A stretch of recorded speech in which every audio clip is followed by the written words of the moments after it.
Hello वांगशो lovers, welcome back to my channel. ये lonely विवर्शन का पार्ट 11 है।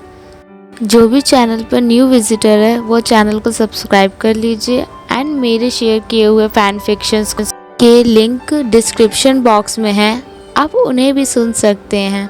तो स्टार्ट करते हैं।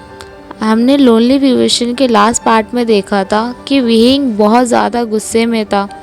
उसने वांगजी को ज़मीन पर सोने की पनिशमेंट दी थी, लेकिन वांगजी उसके साथ ही बिस्तर पर लेट जाता है और लव मेकिंग करने की प्लानिंग करने लग जाता है। वांगजी विहिंग को अपने प्यार में डुबो देना चाहता था और ऐसा ही होता है। वह कुछ टाइम में ही अपना कंट्रोल खो बैठता है। वांगजी विहिंग से इतना ज़्यादा प्यार करता था कि वह डिसाइड करता है कि आज चाहे कुछ भी हो जाए वह विहिंग से इतना प्यार करेगा, इतना प्यार करेगा कि विहिंग को ये डर खत्म ही हो जाएगा कि वो कभी उसे छोड़ के भी जा सकता है। वांगजी जो हमेशा क्लाउड रेसिस में अकेला रहता, दोस्त नहीं बनाता, सबसे दूरी बना के रखता, जिसके फेस पे कभी एक स्माइल तक नहीं आई, लव वाली फीलिंग आना तो दूर की बात थी। जब उसने अपने प्यारे बनी को देखा तो पता नहीं उसे क्या हो गया कि उसके ऊपर हुए उसके हार्मोन कंट्रोल ही खो बैठा सारे के सारे। विहिंग को देखते ही उसके मन में सिर्फ एक ही फीलिंग आती कि वह उसे अपने बाहों में भर ले, किस करे और तो और लव मेकिंग करे, सेक्स करे। लेकिन अब तो उसके ऊपर से खुद का कंट्रोल ही हटता जा रहा था। विहिंग को देखकर उसके मन में बस डर्टी थॉट्स ही आते थे हमेशा। अब वह खुद को कंट्रोल कर ही नहीं पा रहा था, जबकि विहिंग उसके साथ उसके बगल में उसके साथ एक ही घर में है। और भला आप कंट्रोल करे भी क्यों, क्योंकि अब तो वे दोनों ऑफिशियली हस्बैंड बन गए थे, दोनों की शादी हो गई थी। वांगजी का तो पूरा हक बनता था कि वह उसके साथ सब कुछ करे। विहिंग को अपनी बाहों में देखकर वांगजी अपना पूरा कंट्रोल खो देता है और वह विहिंग के एक सेकंड में ही सारे कपड़े उतार देता है। विहिंग तो वांगजी के हर एक्शन पर ही शॉक में जा रहा था और वह वांगजी के इस एक्शन से तो आउट ऑफ शॉक ही चला जाता है। उसे कुछ समझ ही नहीं आ रहा था। जब वांगजी अपने प्यारे बनी को अपनी बाहों में नेकेड देखता है तो वह विहिंग के शॉक फेस को देखता है, जिससे उसे भी एक शॉक लग जाता है कि उसकी प्यारी बन्नी को क्या हो गया। वह डिसाइड करता है कि उसे बुलाएगा ताकि वह इस सिचुएशन से बाहर आ जाए। वांगजी अपनी डीप, लवली और सेडक्टिव वॉइस में बुलाता है उसे, विहिंग। वांगजी की यह आवाज़ सुनकर विहिंग अपनी सिचुएशन से बाहर आता है और हूँ में आंसर करता है, हाँ लानजान। जब वह इस सिचुएशन से बाहर आता है तो वह खुद को हाफ नेकेड महसूस करता है और जब उसकी नज़र वांगजी पर जाती है तो वांगजी लस्ट भरी नज़रों से उसकी बॉडी को निहार रहा था, एडमायर कर रहा था। विहिंग का पूरा फेस सडनली रेड हो जाता है और वह शाय होते हुए पूछता है, लानजान मैं हाफ नेकेड क्यों हूँ? मेरे कपड़े कहाँ चले गए और तुमने उतारे कब? मुझे पता क्यों नहीं चला? और वह शाय फील करते हुए कहता है, हटो मेरे ऊपर से और मुझे ऐसा घूरना बंद करो, मुझे अच्छा नहीं लग रहा है। वांगजी अपनी बोल्ड आवाज़ में कहता है, नहीं मुझे घूरना है और तो और मुझे बहुत कुछ करना भी है। विहिंग वांगजी से सवाल पूछता है कि क्या चाहिए तुम्हें, लेकिन विहिंग को बहुत ज़्यादा ही ऑकवर्ड फील हो रहा था क्योंकि वांगजी उससे अपनी नज़रें हटा ही नहीं रहा था। उसकी मिल्की वाइट चेस्ट को वांगजी अपनी नज़रों से घायल कर रहा था, लेकिन विहिंग ये नोटिस करने में चूक जाता है कि वांगजी उसे बिल्कुल लस्ट भरी नज़रों से देख रहा है, जिस पे उसके हार्मोन्स का कंट्रोल हटता ही जा रहा है। वह कुछ ऐसा करना चाहता था जिससे विहिंग सिर्फ और सिर्फ वांगजी का हो जाए। वांगजी तो बस विहिंग को लस्ट भरी नज़रों से घूर रहा था। विहिंग के क्वेश्चन का वांगजी सडनली आंसर कर देता है, तुम। विहिंग का फेस सडनली पूरा रेड हो जाता है, इतना डार्क रेड कि वांगजी साफ साफ समझ पा रहा था कि विहिंग बहुत ज़्यादा ही शाय फील कर रहा है। विहिंग बहुत ज़्यादा ही शाय फील करते हुए अपनी लड़खड़ाती आवाज़ में पूछता है, क्या क्या चाहिए तुम्हें और तुम सोच क्या रहे हो? मेरे लानर गग्गा को वांग जी सडनली कहता है, तुम्हारे लर्नर गग्गा को सिर्फ तुम चाहिए विहिंग, सिर्फ और सिर्फ तुम। वांग जी कुछ नहीं कहता इसके आगे और अपनी डेली नाइट एक्टिविटी को स्टार्ट कर देते हैं। ये करीब 3-4 राउंड तक चलता है और रात हो जाती है। रात के करीब 12 बज रहे थे। विहिंग पूरा थक हार वांग जी की चेस्ट पर अपना सर रख के लेटा हुआ था कि सडनली वांग जी विहिंग के सेंसिटिव स्पॉट को अपने लिप्स से लिक कर लेता है, जिससे विहिंग के प्लेजर में उसकी आईज रोल हो जाती हैं। सडनली वांग जी बहुत ज़्यादा नॉटी हो जाता है और विहिंग के सेंसिटिव स्पॉट को बार बार लिक कर रहा था, जिससे विहिंग प्लेजर में पागल होता जा रहा था। ऑल द टाइम विहिंग बहुत ज़्यादा एंजॉय कर रहा था और साथ में ही मॉर्निंग कर रहा था। मॉर्निंग में विहिंग की आवाज़ इतनी ज़्यादा सेक्सी लग रही थी कि वह वांग जी का नाम बार बार ले रहा था, लानजान लानजान। सडनली वांग जी नोटिस करता है कि विहिंग अपने आधे सेशन में ही टायर्ड फील करने लग गया था, जिससे वांग जी अपनी स्पीड को थोड़ा स्लो कर लेता है और विहिंग का पेन कम करने के लिए उसके कानों के पास उसके ईयर लोब को लिक करता है और कुछ स्वीट स्वीट से वर्ड्स उसके कानों में कहता है, जिससे विहिंग की एनर्जी भी बढ़ रही थी और साथ साथ उसका पेन भी कम हो रहा था। और वांग जी को भी मज़ा आ रहा था विहिंग के साथ ये डेली नाइट एक्टिविटीज़ करने में। वांग जी का प्यार और उसका केयरिंग नेचर देखकर विहिंग की आंखों में सडनली आंसू आने लग जाते हैं।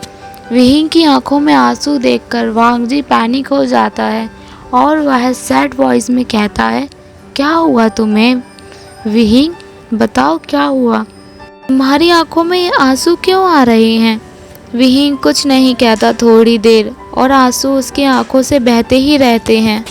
विहिंग बहुत ज़्यादा इमोशनल हो गया था, उसकी आंखों से लगातार आंसू बह रहे थे और वह रोते हुए कहता है, तुम मुझे छोड़ के तो नहीं जाओगे, हम दोनों हमेशा रहेंगे ना एक साथ, जब तक हमारी सांसों में सांस है हम एक साथ रहेंगे ना वांग जी, जब तक हमारी सांसें बंद नहीं हो जाती हम एक दूसरे से कभी जुदा नहीं होंगे ना, प्रॉमिस करो मुझसे लानजान, प्लीज़ प्रॉमिस करो, तुम मुझे कभी नहीं छोड़ के जाओगे, मैं तुम्हारे बिना नहीं जी पाऊँगा अब, प्लीज़ वांग जी मुझे कभी छोड़ के मत जाना लर्नर गग्गा।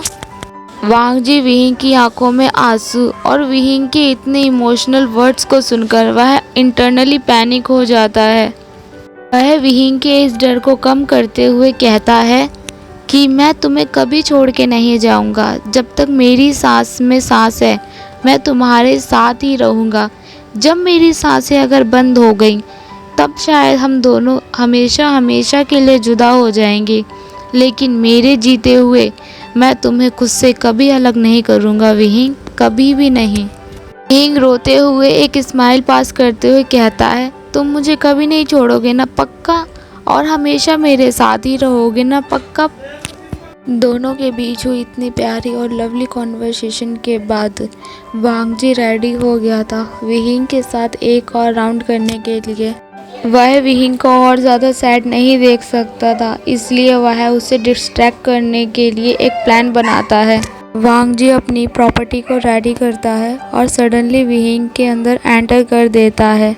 वांग जी के सडन एक्शन से विहिंग की पूरी बॉडी शिवर फील करने लगी थी और दर्द में कर्ल करने लगी थी। वांग जी बिल्कुल एनिमल की तरह ही विहिंग के ऊपर टूट पड़ा था। वांग जी के अंदर का बीस्ट जाग गया था। वह विहिंग की वेस्ट को टाइटली पकड़ता है और तेजी से आगे बढ़ने लग जाता है। विहिंग ने वांग जी की ये ना रुकने वाले एनर्जी को पहले भी फील कर लिया था, इसलिए वह बिल्कुल ही ज़्यादा प्लेजर में खो जाता है। आफ्टर दैट उन दोनों के ब्यूटीफुल सेशन के बाद काफ़ी देर चलने के बाद ये ख़त्म हो जाता है और दोनों आराम से बिस्तर पर लेट जाते हैं। वांग जी विहिंग के फोरहेड पर किस करता है और उसे टाइटली अपनी बाहों में भर के सो जाता है। नेक्स्ट डे मॉर्निंग जब विहिंग की आंख खुलती है, उसकी पूरी बॉडी पेन फील कर रही थी, लेकिन आज उसका दिल बहुत ज़्यादा खुश था। जितना उसका दिल कल दुखी था, उससे कहीं ज़्यादा आज उसके दिल में खुशी थी। लेकिन उसका प्यार, उसका वांग जी उसके बगल में नहीं सोया हुआ था। वह उठता है, फ्रेश होता है और वह देखता है उसका प्यारा हस्बैंड उसके लिए ब्रेकफास्ट रेडी कर रहा था। वांग जी अपनी लवली वॉइस में कहता है, उठ गए तुम? विहिंग कुछ नहीं कहता, बस धीरे धीरे से टेबल के पास आके वहाँ बैठ जाता है। वांग जी टर्न होता है और विहिंग के नेक पर बने उन निशानों को जो वांग जी ने प्यार भरी रात में उसको दिए थे, उन पर उसकी नज़र जाती है। जो निशान ये चिल्ला चिल्ला कर बता रहे थे कि विहिंग किसका है और किसे बिलोंग करता है। विहिंग पूरे घर में नज़र घुमाते हुए घर को साफ सुथरा और क्लीन देखकर वांग जी से पूछता है, कितने बज रहे हैं? जो घर वांग जी ने सुबह सुबह से ही पूरा क्लीन कर दिया था। वांग जी की नज़र विहिंग की नेक पे थी। वह उन निशान को घूर घूर के देख रहा था और वह विहिंग के क्वेश्चन का आंसर करता है, 12:30 बज गए हैं विहिंग, आफ्टरनून हो गया है। विहिंग को बिल्कुल भी होश नहीं था कि उसकी बॉडी पे कहाँ और कितने मार्क्स हैं। फिर भी वह शॉक हो जाता है वांग जी का आंसर सुनकर। क्या इतना ज़्यादा टाइम हो गया, तुमने मुझे उठाया भी नहीं? वांग जी कहता है, तुम थक गए थे रात को, तुम्हें बहुत ज़्यादा आराम की ज़रूरत थी, इसलिए मैंने तुम्हें उठाना मुनासिब नहीं समझा। और वांग जी कंटिन्यू करते हुए कहता है, आओ ब्रेकफास्ट करते हैं। दोनों ब्रेकफास्ट करने के लिए बैठ जाते हैं। विहिंग कॉन्टिन्यूसली बस बोले जा रहा था। वह जानता था कि वांग जी ब्रेकफास्ट करते टाइम एक शब्द भी नहीं बोलेगा, लेकिन फिर भी विहिंग का मुंह तो बंद ही नहीं हो रहा था। इसलिए बस बोले ही जा रहा था वह। वांग जी अपनी पूरी जान लगा के कोशिश कर रहा था कि वह विहिंग की गर्दन के बने हुए उन मार्क्स को ना देखे, उन्हें अवॉइड करे, लेकिन वह चाह के भी नहीं कर पा रहा था कि फाइनली वह एक बार रिस्पॉन्ड कर ही देता है कि खाना खाते वक्त बोलते नहीं है विहिंग। वांग जी के वर्ड सुनकर विहिंग तो बनी की तरह बस फेस बना लेता है और वांग जी से कंप्लेन करते हुए कहता है, मुझे नहीं खाना फिर अब। और वह गुस्से में ही ब्रेकफास्ट टेबल से उठ जाता है। वांग जी को विहिंग को ऐसे देखकर थोड़ी हंसी आ रही थी। उसके दिमाग में बस एक ही ख्याल आता है कि विहिंग का फेस इस टाइम ऐसा लग रहा है कि किसी बनी से उसकी गाजर को छीन लिया गया हो या चुरा लिया गया हो, जिससे उसका फेस इतना ज़्यादा गुस्से में बन गया हो। वांग जी भी टेबल से उठ जाता है और विहिंग को फॉलो करने लग जाता है। विहिंग नोटिस करता है कि वांग जी उसे फॉलो कर रहा है। वांग जी को फॉलो करते देख विहिंग सडनली रुक जाता है और वांग जी के तरफ टर्न होता है, अपनी नज़रें वांग जी से मिलाता है और कहता है, क्या? विहिंग का फेस देखकर वांग जी को साफ साफ पता चल रहा था कि विहिंग सिर्फ एक झूठी गुस्से वाला फेस बना के घूम रहा है, वह बिल्कुल भी नाराज़ नहीं है। वांग जी धीरे से विहिंग को कहता है, चलो खा लो। विहिंग मुंह बनाते हुए कहता है, मुझे नहीं खाना। इस तरीके से चुपचाप कोई भी बात ना हो, कोई मेरे साथ बात करने वाला ना हो, इतने साइलेंस में मुझे नहीं खाना कुछ भी। और वह क्यूट सा फेस बनाते हुए अपनी लवली वॉइस में कहता है, लानर गग्गा, अगर आप मुझसे बात करोगे तो मैं साथ बैठ के खा लूँगा। वांग जी 1 मिनट की भी देरी नहीं करता और हूँ में जवाब दे देता है, जिससे विहिंग बहुत ज़्यादा ही एक्साइटेड हो जाता है और वह वांग जी की गोद में तुरंत उछल के चढ़ जाता है। वांग जी विहिंग को अपनी गोदी में ही रूम में ले जाता है और ब्रेकफास्ट टेबल पर बिठा देता है। दोनों ब्रेकफास्ट करने लग जाते हैं। विहिंग बस नॉन स्टॉप वांग जी से बात कर रहा था और वांग जी बहुत ही बिल्कुल ही कम शब्दों में जवाब दे रहा था। विहिंग को उससे कोई प्रॉब्लम नहीं थी, कम से कम वांग जी जवाब तो दे रहा था, कुछ तो हूँ हाँ कुछ तो कर रहा था। विहिंग बहुत ज़्यादा खुश था। उसने अपने लानजान को धीरे धीरे करके अपने प्यार में पूरी तरीके से बदल दिया था। वांग जी धीरे धीरे करके अपने गूसू के रूल्स को भी डिसओबे करने लग गया था। यूँ कहा जाए तो प्यार में सब कुछ भूलने लगा था। वांग जी को यूँ बदलता देख विहिंग को वांग जी पर और भी ज़्यादा प्यार आ रहा था।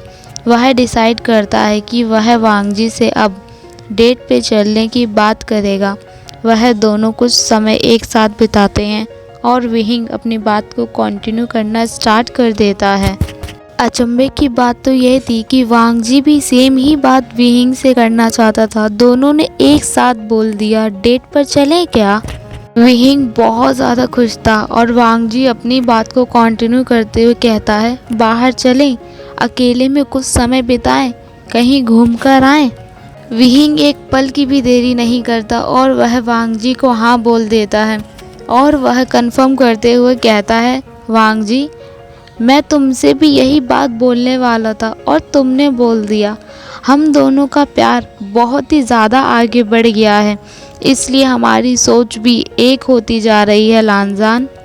कुछ टाइम के बाद ही हमारा ब्यूटीफुल कपल घर से बाहर निकल जाता है, एक दूसरे के साथ अकेले में टाइम स्पेंड करने के लिए। लेकिन क्या उनका ये वक्त आसानी से निकलने वाला है? वांगजी विहिंग को बहुत ही ज़्यादा ब्यूटीफुल जगह पे लेके जाता है, जहाँ एक ब्यूटीफुल सा तालाब था। दूर दूर तक हरियाली दिखाई दे रही थी और तो और पूरा का पूरा इलाका बर्फ़ से ढका हुआ था। दोनों तालाब को देखते हुए सामने घास पे बैठ जाते हैं। विहिंग ने अपना सर वांगजी की लैप पर रख लिया था और वह वांगजी से कहता है, मैंने हमेशा से इमेजिन किया था कि हम दोनों रोमांटिक पोज में तालाब के पास किनारे बैठेंगे। विहिंग अपनी आंखों को वांगजी की आंखों से मिलाते हुए कहता है, मैंने बहुत कुछ इमेजिन किया था लानजान तुम्हारे साथ, काश अब सब कुछ पूरा होगा, धीरे धीरे हम सब कुछ करेंगे। विहिंग के ये वर्ड्स सुनकर वांगजी का फेस रेड हो जाता है। सडनली विहिंग सैड फेस बनाते हुए कहता है, मैंने ये कभी इमेजिन नहीं किया था कि तुम मेरी वजह से क्लाउड रिसेस को छोड़ दोगे। हम दोनों हमेशा हमेशा के लिए क्लाउड रिसेस से दूर चले जाएंगे। और वह कंटिन्यू करते हुए कहता है, शायद सिचुएशन ही ऐसी आ गई थी। अगर हमने क्लाउड रिसेस को नहीं छोड़ा होता तो शायद हम ऐसे कभी नहीं होते एक साथ एक जगह पे इस तरीके से तालाब के सामने बैठे होते। वांगजी हूँ में आंसर करता है और विहिंग अपने दोनों हाथों को वांगजी के दोनों गालों पे रखते हुए पूछता है वांगजी से, क्या तुम क्लाउड रिसेस वापस जाना चाहते हो? वांगजी विहिंग की आंखों में आंखें डालता है और सैड फेस और सैड वॉइस में कहता है, हाँ। वांगजी का आंसर सुनकर विहिंग फिर एक भी सवाल नहीं पूछता, ना ही कोई बात करता है। वह चुपचाप वांगजी की लैप में लेटा रहता है। वांगजी को ऐसा फील हो रहा था कि उसके आंसर से विहिंग बहुत ही ज़्यादा डिसअपॉइंटेड फील करने लग गया है। वांगजी इस ऑकवर्ड सिचुएशन को हटाने के लिए विहिंग से क्वेश्चन करता है, क्या तुम वहाँ नहीं जाना चाहते हो? विहिंग बहुत ही फेयरली आंसर करता है, वो तुम्हारा बर्थ प्लेस है और तुम्हारी विश भी है कि तुम्हें वहाँ वापस जाना है। कुछ देर तक दोनों साइलेंस ही रहते हैं। वांगजी के माइंड में क्लाउड रिसेस के लिए अच्छी अच्छी मेमोरीज आ रही थी, लेकिन विहिंग के माइंड में क्लाउड रिसेस में हुई दुर्घटनाओं की बातें दोहरा रही थी कि किस तरीके से क्लाउड रिसेस में वांगजी को पनिश किया गया था। 300 कोड़े मारे गए थे और उसे क्लाउड रिसेस से निकाल दिया गया था। दोनों अपनी अपनी मेमोरीज में साइलेंटली बैठे हुए थे कि सडनली दोनों का ध्यान एक बहुत ही बड़े बनीज के एक झुंड की तरफ जाता है, जिसे देखकर दोनों के मूड एकदम से चेयरफुल हो जाते हैं। वांगजी बनीज को देखकर बहुत ज़्यादा खुश हो गया था। वह विहिंग का हाथ पकड़ता है और वांगजी बनीज की तरफ बढ़ने लग जाता है। दोनों बनीज के साथ खेलना स्टार्ट कर देते हैं और दोनों का मूड बहुत ही अच्छा हो गया था। सारी बुरी बातों को वह दोनों भूल गए थे। विहिंग वांगजी को टीज करते हुए कहता है, तुम बिल्कुल बनीज की तरह दिखते हो, सफ़ेद कपड़े और बनीज भी वाइट होते हैं। सडनली वांगजी भी आंसर करता है, नहीं, तुम्हारे आईज, तुम्हारे टीथ, सब कुछ बनीज की तरह दिखता है विहिंग, सब कुछ बनी की तरह ही लगता है और तुम्हारी जो एक्साइटमेंट है वो तो टोटली बनीज की ऊपर ही गई है। विहिंग मुंह बना लेता है और वांगजी को बनीज के साथ खेलते हुए उसे वहाँ अकेले बनीज के साथ छोड़ के आने लग जाता है। वांगजी स्माइल करता है अपने क्यूट बनी हस्बैंड पे। वांग जी विहिंग के पास वापस जाता है और दोनों टाउन में शॉपिंग करने के लिए निकल जाते हैं। कुछ टाइम के बाद दोनों घर के लिए रवाना होते हैं। दोनों को ये ज़रा भी एहसास नहीं होता क्लाउड रिसेस से कोई उन पर नज़र रख रहा था। उनकी हर पल की खबर उन तक पहुंच रही थी। कोई नहीं जानता था कि कौन है वो इंसान जो उन दोनों पर नज़र रखे हुए है। दोनों बहुत ज़्यादा ही थक गए थे। घर आते ही दोनों आराम से सो जाते हैं। नेक्स्ट डे मॉर्निंग विहिंग सबसे पहले उठ जाता है। वांग जी अभी भी बिस्तर पर सो रहा था। वह दरवाज़ा खोलता है तो उसे एक लेटर रिसीव होता है। जो लेटर क्लाउड रिसेस से था, जिसे देखने के बाद विहिंग थोड़ा टेंस फील करने लग जाता है। लेकिन जब उस लेटर को वह पढ़ता है तो उसकी आंखें बहुत ही बड़ी बड़ी हो जाती हैं। जो न्यूज़ उसमें थी उससे वह चाह के भी नज़रअंदाज नहीं कर पाता और वह देखता है कि वो लेटर लानजान के लिए है। और उस लेटर में साफ साफ लिखा था कि लानजान के लिए कि वह अभी की अभी क्लाउड रिसेस वापस आ जाए, बहुत बड़ी मुसीबत आ गई है। विहिंग तुरंत ही वांग जी को नींद से जगा देता है और उसे लेटर देता है। वांग जी भी थोड़ा टेंस फील करने लग गया था कि क्लाउड रिसेस से लेटर क्यों आया है उसे।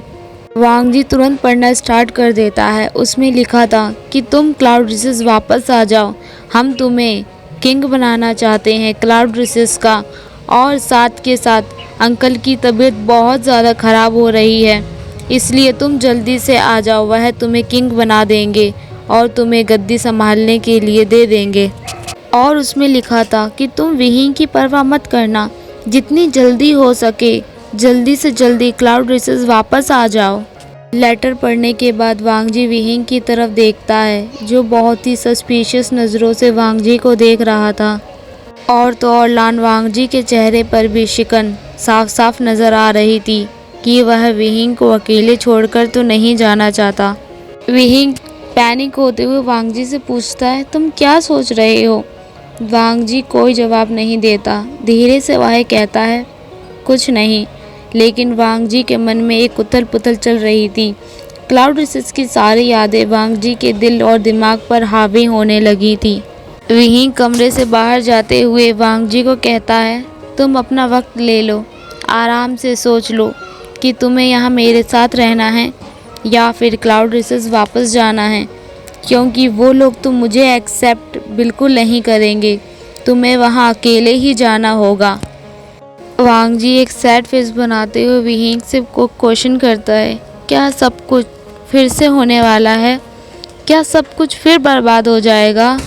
विहिंग वांग जी की पैनिक सिचुएशन को समझ रहा था और वह वांग जी को गले लगाते हुए कहता है, कुछ नहीं होगा, कभी कुछ बर्बाद नहीं होगा, तुम वहाँ के राजा बन जाओगे, फिर तो सब कुछ ठीक हो जाएगा। वांग जी के दिल में अभी भी एक अजीब सी हलचल थी और उसके दिल में एक हेजिटेशन थी कि वह क्लाउड रिसेस वापस नहीं जाना चाहता। अगर वह गया तो शायद वह कभी विहिंग के पास वापस नहीं आ पाएगा।